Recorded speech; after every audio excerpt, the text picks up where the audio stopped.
You've got to make your ex feel the fear of loss if you ever want to have a chance at actually getting them back. The unsophisticated mistake that most people make when somebody breaks up with them, is that they block them. They start getting highly reactive. They're like, oh, fine, you want to get rid of me? I'll get rid of you, and I'll block them.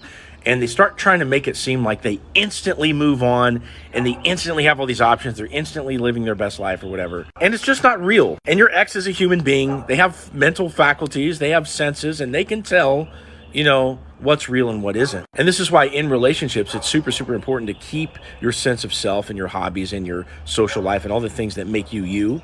So that way, if somebody were to break up with you, it's not some weird instant transition to this brand new life. But even if you let go of all those things and you have to get back into them again after a breakup, it's going to be somewhat of a slow onset, right? So you're not going to post a picture with some girl or some dude the next day after being broken up with. Even if you have options, you're going to be upset. You're not necessarily going to go out right away. You have to authentically take a little bit of time to yourself and try to heal.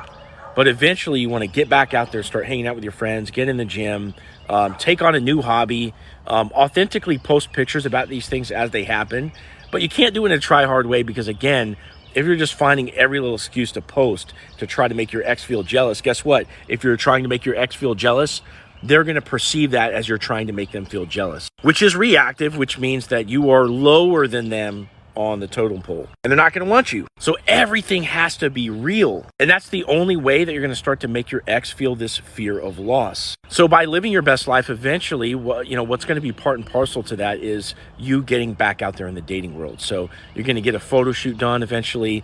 Ideally, you've been in the gym for a little bit and you've done a glow up or something like that. You go out, you get some photos done, you start plugging them into your social media and to your dating apps. And if you stayed strong and no contact this whole time, they're going to get curious about you. They're going to be wondering. And lo and behold, if they see your profile, if they see your social media, whatever, right, that's another confirmation to them that, oh man, my choices have consequences. And honestly speaking, it's usually about the time where you start to move on and you start to get ready to go see other people, or you finally met somebody new, that exes will come out of the woodwork, or even people from the past that you just talked to, they'll all come out of the woodwork. They'll sense that you're in that zone, that's a thriving single zone, and they're going to come out and try to message you. And that's if they haven't done it already by that point. But it's very, very uncomfortable for people that are still attached to their ex to send any kind of signal that they might be moving on, because they're scared that that person might just go away forever if they make it seem like, you're moving on. And that's ass backwards, because